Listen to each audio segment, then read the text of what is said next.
کشمیر سے پیار ہے, جس کو اس دھرتی پاکستان سے پیار ہے. السلام علیکم, میرا نام شجاع الحسن ہے. میں کمپیوٹر لیکچر کی حیثیت سے ایک سرکاری کالج میں کام کرتا ہوں.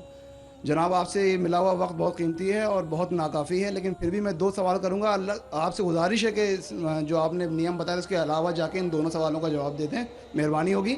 پہلا جو ہے دہشت گردی سے ریلیٹڈ ہے کہ یہ جو ٹیررزم کے لیے ابھی ایک صاحب مستورات سے کوشچن آیا تھا, اس کا جو آپ نے جواب دیا میں اس سے بہت زیادہ جو ہے سیٹسفائی نہیں ہوا. آپ نے بش اور امریکی طاقتوں کو بہت بڑا ٹیررزم بنا کے, اور جو مین سوال تھا اس کا جواب نہیں ملا. میرا سوال یہ ہے کہ کشمیر کی انوسنٹ کلنگ یا افغانستان پہ جو آپ کے انفورس کر کے اسلام کو لوگوں نے کوشش کری طالبان نے, وہ یا اسامہ بن لادن, ان تینوں کو اسلام اور قرآن کی روشنی میں جسٹیفائی کیا جاتا ہے یا نہیں؟ اور مہربانی کر کے دوسرا کوشچن بھی سن لیجئے. ایک سوال بھائی صاحب, ایک سوال جو رولز ہے اس کے اوپر کیے. بھائی صاحب نے کہا کہ اہم سوال کشمیر کے بارے میں نے جواب دیا ہی نہیں. بھائی صاحب, وہ سوال میں کشمیر کا ذکر تھا ہی نہیں, آپ نے سوال ہی نہیں سنا. ویڈیو ریکارڈنگ ہے ادھر. اس سوال میں کشمیر کا ذکر تھا ہی نہیں. اس سوال میں یہ تھا کہ جو WTC کا وہ جہاد ہے کیا نہیں. میں نے کہا ہے, لیکن جہاد فی سبیل شیطان. آپ نے ایک دوسرا سوال کیا کہ میرے نظر میں جو اسامہ بن لادن کر رہا ہے وہ قرآن اور حدیث کی روشنی میں صحیح ہے کیا نہیں. جو لوگ کشمیر میں جھگڑ رہے وہ صحیح ہے کیا نہیں. جو افغانستان میں کر رہے صحیح ہے کیا نہیں. 3 سوال, ایک سوال کے 3 حصے. میں پہلے کا جواب تو دے چکا ہوں, شاید آپ نے نہیں سنا, کہ اسامہ بن لادن قرآن اور حدیث کی روشنی میں صحیح کر رہا ہے کیا نہیں. میں تو اسامہ بن لادن سے ملا ہی نہیں. آپ ملے ہوئیں گے, میں نہیں ملا. اللہ تعالیٰ فرماتے سورہ حجرات میں سورہ نمبر 49 آیت نمبر 6 میں, جب بھی کوئی آپ کو انفارمیشن کوئی چیز معلوم پڑتی ہے, خصوصاً اگر فاسق کے ذریعے ہے, تو اس کی تحقیق کرو. مجھے پتا نہیں, جو یہ CNN کہہ رہی ہے کہ اسامہ بن لادن نے WTC کو گرایا, اسامہ بن لادن تو کہتا میں نہیں گرایا. تو نہ میں اسامہ بن لادن سے ملا, تو میں یہ بھی نہیں کہتا اسامہ بن لادن قرآن حدیث پہ ہے یا نہیں ہے. اللہ عالم, اللہ عالم. اگر ہے تو جنت میں جائے گا, نہیں ہے تو نہیں جائے گا. مجھے ضروری نہیں کہ اسامہ بن لادن سے ملنا میرا فرض ہے, ٹھیک ہے نا. وہ آخرت کے دن میں فیصلہ ہو جائے گا.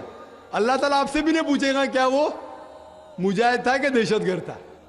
وہ اللہ تعالیٰ فیصلہ کریں گے. سوال نمبر 2 کہ کشمیر میں جو لوگ جھگڑ رہے ہیں کیا وہ قرآن اور حدیث کی روشنی میں ہے کیا نہیں. میں کشمیر میں لاسٹ ایئر 2003 میں تقریباً 1 سال پہلے گیا تھا. آپ دیکھتے ہیں کہ کشمیری لوگ الگ الگ وجہ کے لیے جھگڑ رہے ہیں. اگر وہ وجہ قرآن اور حدیث سے صحیح ہے تو صحیح وجہ, اگر خلاف ہے تو خلاف ہے. یہ کہنا کہ سارے کشمیر قرآن حدیث کے اوپر ہے یا سارے کشمیر نہیں ہے, یہ بالکل غلط ہے. کچھ لوگ قرآن اور حدیث کی روشنی میں جدوجہد کر رہے ہوں گے تو صحیح جہاد کر رہے. کچھ لوگ اپنے ذاتی فائدے کے لیے ایک دوسرے کا قتل کر رہے, وہ بالکل غلط ہے. تو ہم دیکھتے ہیں کہ کئی بار کئی لوگ اپنے ذاتی فائدہ اپنا بنا لیتے ہیں. تو میں یہ نہیں جانتا ہوں خصوصاً کون کشمیری کیا کر رہا ہے. تو اسی لیے یہ کشمیر عام لوگ قرآن حدیث پہ عمل کر رہے کیا نہیں, آپ کو اس سے پوچھنا چاہیے جو پالیٹکس کے اندر ایک ماہر ہے. اللہ تعالیٰ فرماتے سورہ نحل میں سورہ نمبر 16 آیت نمبر 43, اور اللہ تعالیٰ فرماتے سورہ نمبر 21 آیت نمبر 7 میں, فَاسْأَلُوا أَهْلَ الذِّكْرِ إِن كُنتُمْ لَا تَعْلَمُونَ. اس سے پوچھو جو اس فن کا ماہر ہے. میں پالیٹکس کے فن میں ماہر نہیں ہوں, میں دائی ہوں. تو کس طریقے سے جواب دینا غیر مسلم کو بولوں گا, لیکن پالیٹکس میں کشمیری لوگ کیا کر رہے ہیں, افغانی لوگ کیا کہہ رہے ہیں, وہ میں نہیں کہہ سکتا ہوں. میں اس فن کا ماہر نہیں ہوں. اگر کہوں گا تو قرآن کے خلاف جائیں گا. آپ اس سے پوچھو جو ماہر ہے. میں اس فن کا ماہر نہیں ہوں, میں دعوتی میدان کا ماہر ہوں. آپ بھگوت گیتا کے بارے میں پوچھئے, رامائن کے بارے میں پوچھئے, ہندوازم کے بارے میں پوچھئے, عیسائیت کے بارے میں پوچھئے, یہ افغانستان کے بارے میں یا کشمیر کے بارے میں میں اس فن کا ماہر نہیں ہوں. لیکن یہ جانتا ہوں میں کہ جہاں تک کہ افغانستان کا تعلق ہے, طالبان کا تعلق ہے, ہم دیکھتے ہیں CNN کے اندر کہ کئی بار BBC اور CNN میں دکھایا گیا کہ طالبان ایک خاتون کو بے دردی سے مار رہا ہے. ارے طالبان خواتین کو مارتے ہیں ظالم لوگ. کیونکہ دائی ہونے کے حیثیت سے میں کئی ممالک کا دورہ کرتا ہوں. 2 سال پہلے میں ملیشیا میں گیا تھا. وہاں ایک شوہر اور بیوی سے ملاقات ہوئی جو ڈاکٹر تھے. بیوی گائنوکالوجسٹ تھی اور شوہر سرجن تھے. انہوں نے تقریباً 1 مہینہ افغانستان میں رہے اور انہوں نے کہا مجھ سے کہ یہ جو ٹی وی میں دکھا رہے تھے کہ طالبان لوگ خواتین کو مار رہے یہ بالکل غلط ہے. میں نے پوچھا آپ کو کیسا پتا غلط ہے؟ تو اس نے مجھ سے کہا, وہ میاں بیوی نے کہا, کیونکہ طالبان کو جو پگڑی باندھتے ہیں ان کے باندھنے کا ایک خصوصی طریقہ ہے. مثال کے طور پہ جب ہم عربوں کو دیکھتے, ہمارے لیے جو عجم ہے ہمارے لیے سب عرب ایک جیسے پگڑی باندھتے, پھیٹا باندھتے, اپنا غترہ باندھتے. لیکن وہ عرب ہی جانتا ہے کہ سعودی غترہ باندھنے کا طریقہ الگ ہے, وہ اماراتی یو اے ای کا غترہ باندھنے کا طریقہ الگ ہے, وہ کویٹی کا غترہ باندھنے کا طریقہ الگ ہے. وہ پہچان سکتے. ہم نے اسی طریقے سے وہ طالبان کی پگڑی باندھنے کا طریقہ الگ ہے.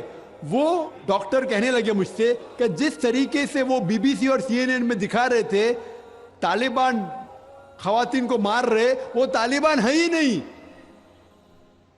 وہ ایکٹر لوگ کو لے کے آئے تھے.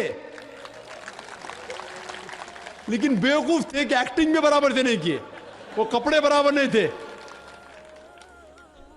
میں نے تقریر سنی ایک رپورٹر جس کا نام ہے یوان ریڈلی. یوان ریڈلی ایک برٹش رپورٹر ہے. جب اٹیک ہوتا ہے امریکہ کا افغانستان پہ, بھائی صاحب کو دکھ ہو رہا تھا جب میں نے کہا کہ امریکہ ٹیررسٹ ہے,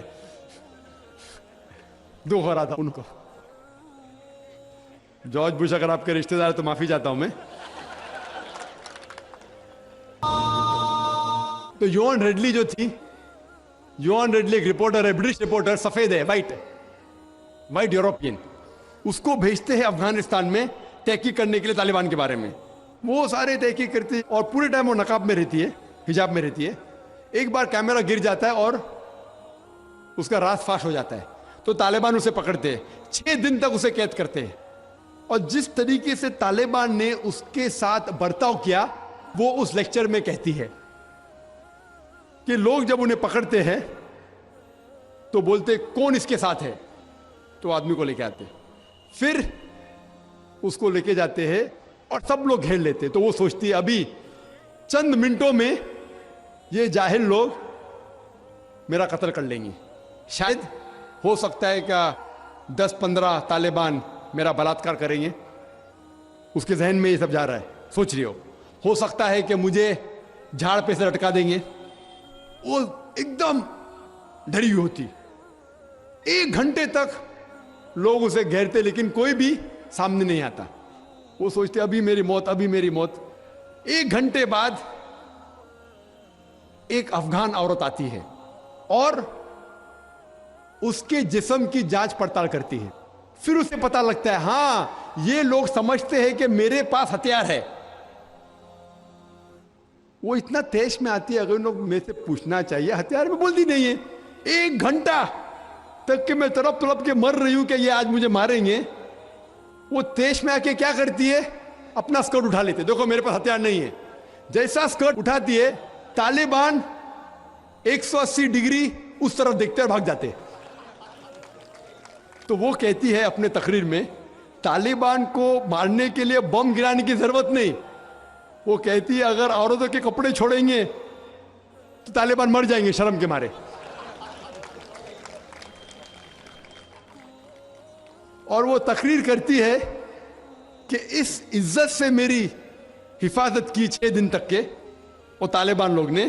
اور جب اسے پوچھا جاتا ہے سوال جواب کی نشست میں کیا آپ کو لگتا ہے کہ القاعدہ نے WTC کو گرایا, تو وہ یوان ریڈلی کہتی ہے میرے حساب سے القاعدہ موجود ہی نہیں ہے. یہ اس کا کہنا ہے, میرا کہنا نہیں.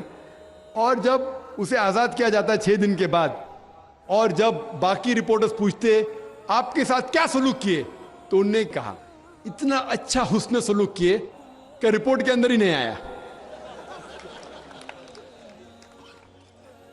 اور اس نے صرف یہ وعدہ دی تھی کہ میں انگلینڈ جا کے واپس سے قرآن مجید کا ترجمہ پڑھوں گی. تو وہ جاتی ہے اور چند مہینے بعد قرآن کا ترجمہ پڑھتی ہے اور اس کے بعد وہ اسلام قبول کرتی ہے. تو اس کے نظریے سے طالبان ایک دم معصوم ہیں, ان کے اوپر ظلم کیا گیا تھا. تو آپ مجھے پوچھیں گے بھائی طالبان کیا قرآن و حدیث کی روشنی میں صحیح ہے؟ تو اس کا نظریہ اگر لیں گے, جو غیر مسلم تھی یوان ڈیڈلی, ابھی ماشاءاللہ حجاب بھی کر رہی ہے, وہ یورپین حجاب کر رہی ہے ماشاءاللہ, تو اس کے نظریے سے بھائی طالبان اچھے لوگ ہیں. تو اسی لیے نظریہ بدلتے جاتا ہے. امریکہ کے حساب سے طالبان ظالم لوگ ہیں. تو میڈیا ایسی چیز ہے کہ کوئی بھی ہیرو کو زیرو بنا سکتی ہے. They can make day into night, black into white. Day into night, black into white. Hero کو زیرو بنا سکتی ہے, کوئی ولن کو بھی ہیرو بنا سکتی ہے. تو اسی لیے قرآن مجید میں اللہ تعالیٰ فرماتے کوئی بھی چیز آپ کے پاس آتی ہے اس کی تحقیق کرو تیسرے کو پہنچانے کے پہلے. تو اسی بنیاد پہ میں نے کہا تھا, کیا نام ہے, اسامہ بن لادن کو جانتا ہوں نہ, یہاں کیا ہو رہا ہے پتہ نہیں مجھے, افغانستان بھی میں نہیں گیا ہوں, لیکن یہ رپورٹ کے ذریعے یہ پتہ لگتا ہے کہ یہ جو امریکہ کر رہی ہے اپنے میڈیا کے ذریعے, یہ شیطانی حرکت جو غلط فہمی پھیلا رہی ہے, اس کی سزا تو انشاءاللہ انہیں ملیں گی. اسی لیے میرے نظریے سے جارج بش نمبر 1 ٹیررسٹ ہے. آپ کو دکھ ہوائے گا. جب میں لندن میں گیا تھا, وہاں ایک تقریر کی اور میں جواب دیا, تو ایک نوجوان اٹھ کے کہتا ہے کہ جارج بش کو ہم دعا کرتے ہیں کہ اللہ تعالیٰ اس کا قتل کرے. تو میں نے کہا میں تو یہ دعا نہیں کروں گا, کیونکہ اللہ کے رسول نے جو دعا کی, جو سب سے زیادہ دشمن اسلام کے خلاف جو تھے محمد صلی اللہ علیہ وسلم کے دور میں, دونوں کا نام تھا عمر. تو اللہ کے رسول نے یہ دعا کی کہ کم از کم ایک عمر کو ہدایت دے. تو میں یہ دعا کرتا ہوں کہ کم از کم اللہ تعالیٰ جارج بش کو ہدایت دے.